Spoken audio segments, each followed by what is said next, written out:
What they are trying to do tonight is not trying to stop an active investigation. Tonight, they are seeking revenge for law enforcement personnel who participated in a previous investigation that is now over. And the reason that is worse is because the point of what they are doing tonight is to permanently, irrevocably change law enforcement in the United States of America, to make it so FBI agents and prosecutors just won't, in the future, pursue criminal investigations and criminal cases if the suspected criminals in those cases are associated with the president and this movement that supports him.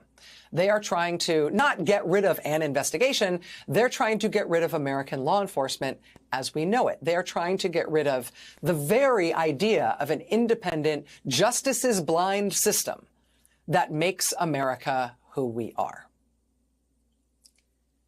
This is not the Saturday Night Massacre. This is considerably worse, and it is hard to see how what happens tonight can be corrected, can be undone, the way the Saturday Night Massacre was undone within 12 days. This is a really serious thing. Now, before tonight, they had already fired prosecutors who had worked on the special counsel's investigation that brought charges against President Trump. The charges for the alleged hoarding and mishandling of classified documents, charges for illegally trying to overthrow the results of the 2020 presidential election. They already fired prosecutors involved with those investigations. What they are doing tonight is apparently attempting a mass purge of prosecutors who worked on all the other January 6th cases, the ones just involving rioters who attacked the Capitol building on Trump's behalf. Tonight, approximately 30 prosecutors who worked on January 6th rioter prosecutions have all been fired.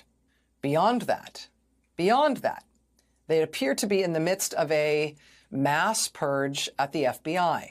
At least a half dozen senior leaders of the FBI have already been told to resign or be fired on Monday.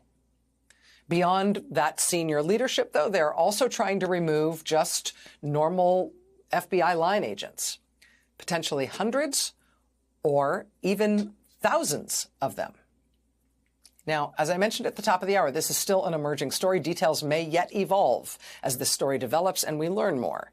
My best understanding of what has happened thus far is this, and if I stand corrected by the end of this hour, I will not be surprised. But this is what I understand what I understand to have happened just thus far.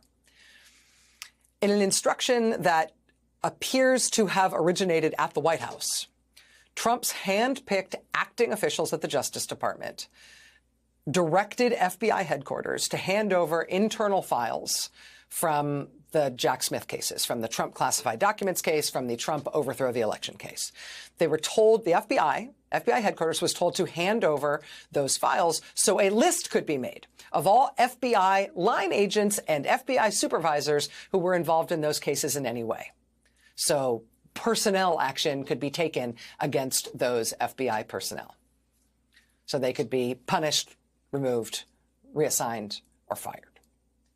The Washington Post reports tonight that FBI supervisors advised agents that any agents who worked on either of those two cases, the Jack Smith cases, FBI supervisors reportedly advised agents that they should be prepared for the Trump administration to release to the public the names of the FBI agents who worked on those cases before they would then be fired on Monday. So rather than just firing them, they were basically going to tell, Trump supporters, including those who were just let out of prison by Donald Trump, tell them, hey, here's the names of FBI agents who were part of all the January 6th investigations, the ones that targeted Trump. Don't worry, though, they're no longer agents. We're firing them today, so go ahead and have at them. Now, tonight, MSNBC's Ryan Riley has obtained a memo sent by the acting director of the FBI to all FBI personnel. And it would seem to indicate that even beyond those things that I have just described, beyond the prosecutors who did the two Trump cases, beyond FBI personnel at the senior levels of the FBI, beyond FBI personnel involved in the two Trump cases, what Ryan Riley has obtained tonight, this letter from the acting FBI director to all FBI personnel, would seem to indicate that they are planning a massive purge beyond that. some kind of purge against not just the agents who participated in some way in the two Jack Smith cases, where Trump was charged. But beyond that, they appear to be targeting all the FBI agents who were involved in any of the cases brought against January 6th rioters. And to put this in perspective, the January 6th riot cases make up the largest single investigation ever in the history of the Bureau. The January 6th cases are the largest criminal caseload ever assembled by the Department of Justice. If they are going to try to purge every FBI agent who took any part in any one of these well over 1,000 cases, that's kind of the whole FBI. I mean, not every single member of the FBI, but certainly most of the FBI. Here's the memo obtained tonight by MSNBC's Ryan Riley. Quote, colleagues, we understand there's a lot of media reporting and rumors surrounding potential changes at the FBI.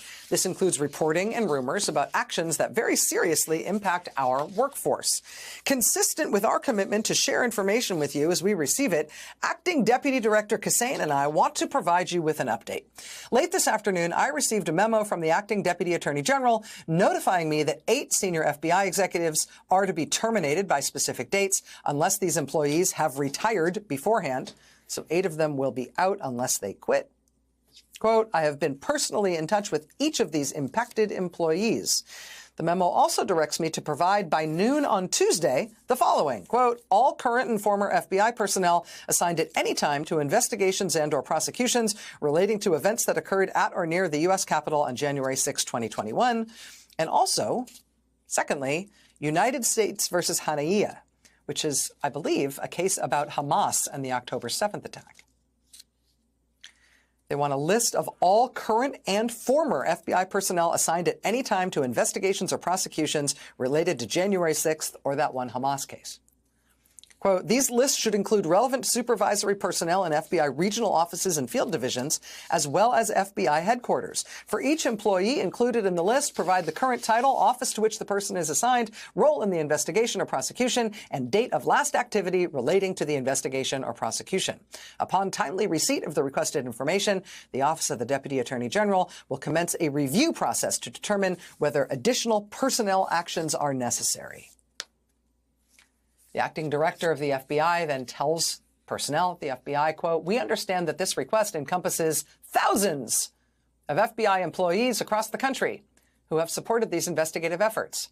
I am one of those employees, as is Acting Deputy Director Kassane.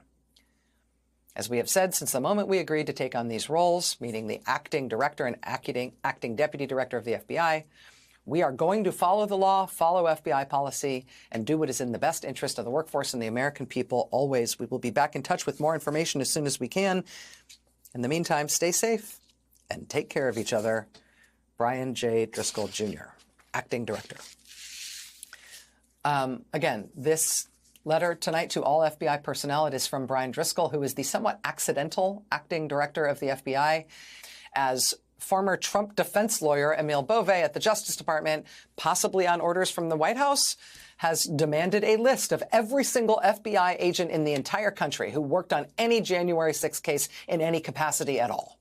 And even though that includes the new acting director and the new acting deputy director who Trump himself just ham-handedly accidentally appointed, they say the reason they want that list is because they're going to review it for potential personnel action against all those agents.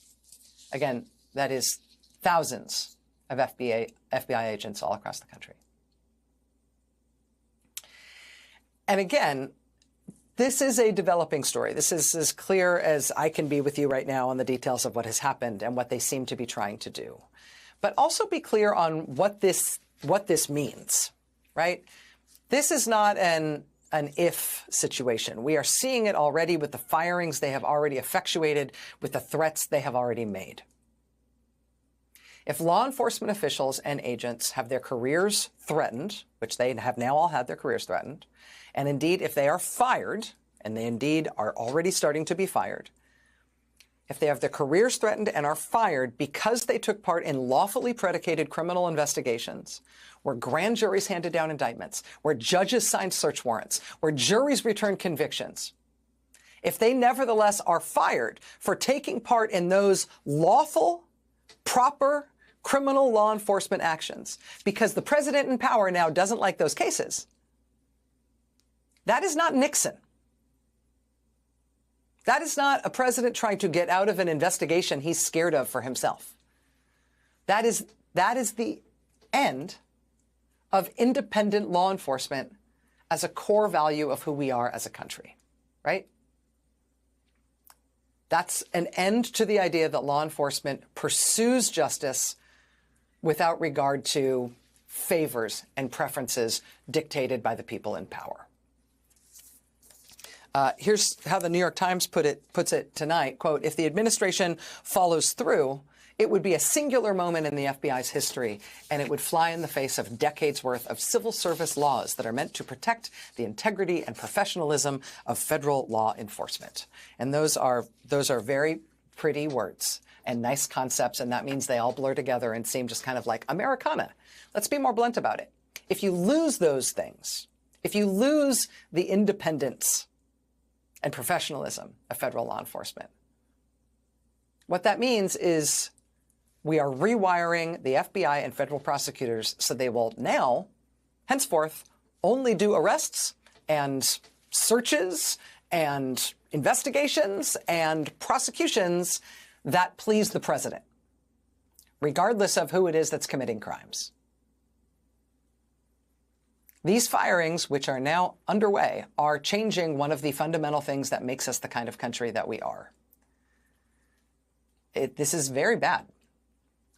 Jamie Raskin, Democratic congressman and professor of constitutional law, told the Washington Post tonight this. He said, quote, if allowed to proceed, Trump's purge of our federal law enforcement workforce will expose America to authoritarianism and dictatorship.